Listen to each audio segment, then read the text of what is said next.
ভারতবর্ষের প্রধানমন্ত্রীর প্রতিশ্রুতিকে মান্যতা দিয়ে দিল্লির জনগণ আম আদমি সরকারকে বিদায় দিয়েছে বললেন প্রাক্তন কেন্দ্রীয় প্রতিমন্ত্রী প্রতিমা ভৌমিক।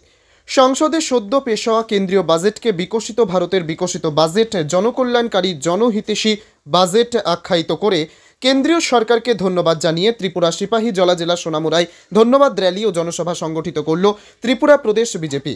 বিজেপির সিপাহী জলা জেলার দক্ষিণ অংশের উদ্যোগে আয়োজিত এদিনের কর্মসূচিতে জেলার অন্তর্গত 4টি বিধানসভা এলাকা যথাক্রমে 20 বক্সনগর, 21 নলছর, 22 সোনামুড়া এবং 23 ধনপুর থেকে বিজেপির সকল কর্মী সমর্থকরা অংশ নেয়। সোনামুড়া বিজেপি মণ্ডল কার্যালয়ের সামনে থেকে র্যালিতে উপস্থিত ছিলেন প্রাক্তন কেন্দ্রীয় প্রতিমন্ত্রী প্রতিমা ভৌমিক, বিধায়ক বিন্দু দেবনাথ, বিধায়ক তোফাজ্জল হোসেন, ত্রিপুরা প্রদেশ বিজেপি দলের সাধারণ সম্পাদক তাপস মজুমদার, বিজেপি সংখ্যালঘু মোর্চার প্রদেশ সভাপতি বিল্লাল মিয়া সহ 4 মণ্ডলের মণ্ডল সভাপতিগণ। হাজার হাজার বিজেপি কর্মী সমর্থকদের সঙ্গে নিয়ে মিছিল থেকে কেন্দ্রীয় সরকারকে ধন্যবাদ জানান উপস্থিত বিজেপি নেতৃত্বরা। এরপর সোনামুড়া রবীন্দ্র চৌমুহনীতে অনুষ্ঠিত হয় এক বিশাল জনসভায় বক্তব্য রাখতে গিয়ে প্রাক্তন কেন্দ্রীয় প্রতিমন্ত্রী প্রতিমা ভৌমিক সদ্য সমাপ্ত দিল্লি বিধানসভা নির্বাচনে বিজেপির ফলাফল নিয়ে আলোচনা করেন। বলেন, ভারতবর্ষের প্রধানমন্ত্রী নরেন্দ্র মোদীর প্রতিশ্রুতিকে জনগণ মান্যতা দিয়ে দিল্লি থেকে আম আদমি সরকারকে বিদায় করেছে। পাশাপাশি শিক্ষা, স্বাস্থ্য, রাস্তাঘাট এবং কৃষক ইত্যাদি প্রতিটি ক্ষেত্রেই জনকল্যাণমুখী বাজেট পেশ করার জন্য কেন্দ্রীয় সরকারকে ধন্যবাদ জানান কেন্দ্রীয় প্রতিমন্ত্রী প্রতিমা ভৌমিক। এবং 2014 সালের পূর্বে কেন্দ্রীয় সরকারের তৎকালীন বাজেটের সঙ্গে বর্তমান বাজেটের কতটা তফাৎ রয়েছে সেই বিষয়গুলি একে একে করে উল্লেখ করেন।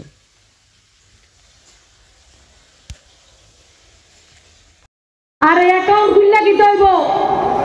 2014-15 সাল অ্যাকাউন্ট খুলতে দেওয়া হয় না সিপিএম এর বন্ধুরা, টাকা আসেনি, অ্যাকাউন্ট খুললে কি হইব?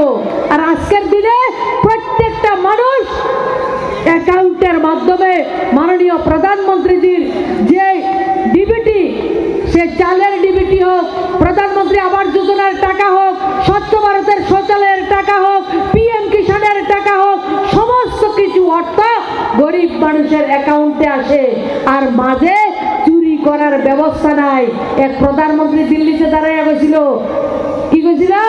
দিল্লি থেকে যখন 100 টাকা পাঠায়, আমার এনসিনগর পঞ্চায়েত হোক, করমসরা পঞ্চায়েত আর ভবানীপুর পঞ্চায়েত হোক, আমার উরমাই পঞ্চায়েত হোক, পঞ্চায়েতে দিল্লি থেকে টাকা আইতে 100 টাকায় 15 টাকা থাকে। তখন তো বিজেপি ছিল না।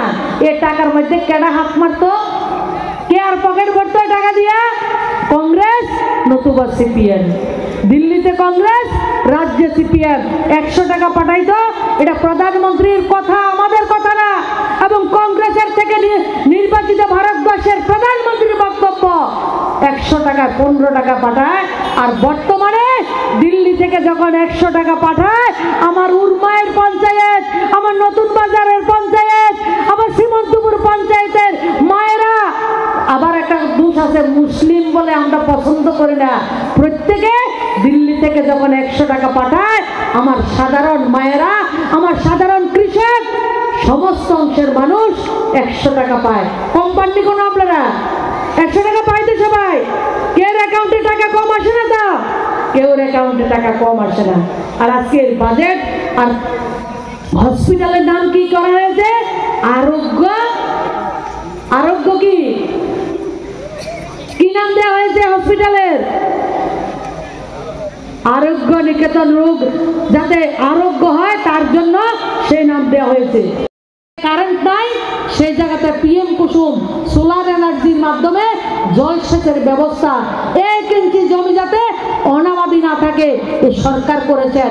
আপনারা কৃষকের বিরুদ্ধে বলছেন, আমি আপনাদেরকে চ্যালেঞ্জ করছি, সোনামুড়া থেকে আগরতলা, আগরতলা থেকে গুয়াহাটি, কৃষকের উৎপাদিত ধান কেন্দ্রীয় সরকারকে ন্যায্য মূল্যে কিনতে হবে, নাইলে আন্দোলন চলবে। 25 বছর ক্ষমতা ছিলেন, দিল্লিতে আপনার সরকার আছিল, কংগ্রেস সিপিএম এর মিতালি সরকার। আমার কৃষক বন্ধুরা, আমার অভিভাবক, আপনারা কম তো 250 গ্রাম ধান কোনদিন সরকার কিনছে 25 বছরে? স্লোগান দিছে, দিতে হবে, করতে হবে, দিতে হবে, করতে হবে, স্লোগান আমরা কৃষকরা দিছি। কিন্তু নেতাগিরি, যারা জায়গা জমিনে বড় বড় লোকেরা নেতাগিরি করছে। আর 2018 সালের ডিসেম্বর মাস থেকে ত্রিপুরা রাজ্যে এই সরকার ডাবল ইঞ্জিনের সরকার 1750 টাকা থেকে ধান কিনা শুরু করছে। এখন ধানের দাম কত? কত? 1 কুইন্টাল ধান কত এবার সর? কত টাকা 1 কুইন্টাল?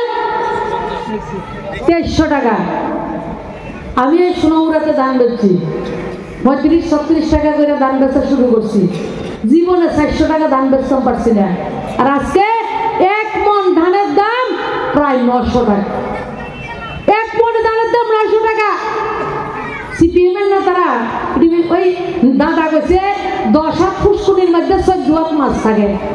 আনন্দে তাই নয় মাফে না, 10 হাত ফুসকুনি 14 হাত মাছ করতে থাকবো। আর যারা নেতারি এ কথা কয় দেখবেন এটিও কৃষক সম্মান নিধি 6000 টাকা পায়। ভুল কইতেছেন কোন? তারা 6000 টাকা কৃষক সম্মান নিধি পায়। কৃষকের সয়েল হেলথ কার্ড সমস্ত কিছু। আর আমার তাপস ভাই বলেছেন যে কৃষকের ক্রেডিট কার্ডের মাধ্যমে 50,000 1 লক্ষ টাকার ঋণ থাকতো। আজকে এক একটা কৃষক এক একটা সিজনে 5 লক্ষ টাকা পর্যন্ত আপনারা লোন দিতে পারবেন। সেই ব্যবস্থা এই বাজেটের মধ্যে রাখা আছে।